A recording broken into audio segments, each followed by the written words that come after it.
உயிராய் மாறவே நிழல் மாயவே ஒரே ஸ்வரம் ஒரே முகம் ஒரே மனசுகளா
ఎక్కడైనా పూర్తిగా పాడుపడిపోయినటువంటి బిల్డింగ్లు కానీ ఇతర వ్యవస్థలు ఉంటే వాటికి దూరంగా ప్రజలు ఉన్నారు.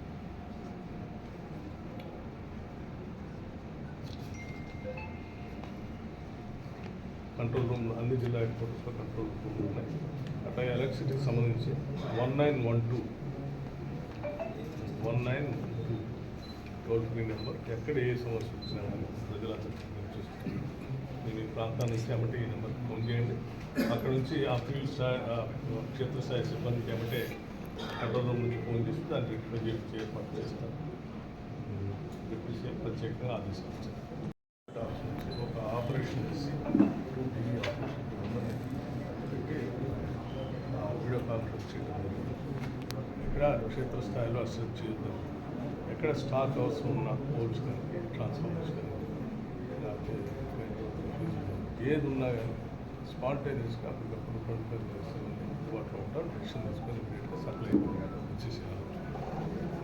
ఎక్కడైనా సబ్ స్టేషన్స్ మునిగిపోయి లేకపోతే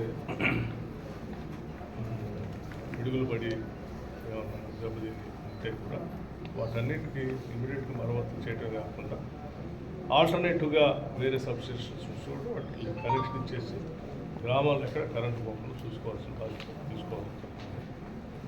సో మీరు ఎక్కడికెక్కడ జిల్లా కలెక్టర్తో టచ్లో ఉండి ఎస్సీలంతా కూడా ఎక్కడ అక్కడ నుంచి కంట్రోల్ రూమ్ నుంచి ఇన్ఫర్మేషన్ వచ్చినా కానీ వెంటనే పనిచేయాలి.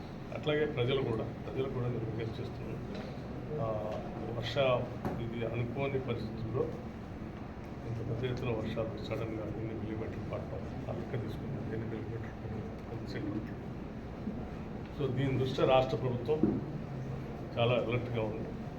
ముఖ్యమంత్రి గారు, ఉప ముఖ్యమంత్రి, యావత్ మంత్రిమండలి మొత్తం కూడా అనుక్షణం ఎక్కడెక్కడ పరిస్థితుల్లో రివ్యూ చేస్తూ ప్రజల్ని అప్రమత్తం చేయడం కాకుండా అధికార యంత్రాంగాన్ని కూడా పూర్తి స్థాయిలో ఎటువంటి ఇబ్బందులు వచ్చినా ఎదుర్కొని వాటి పరిష్కారం చేయడం కోసం సన్నద్ధమై ఉండాలని చెప్పి ఆదేశాలు ఇవ్వడం జరిగింది. ముఖ్యంగా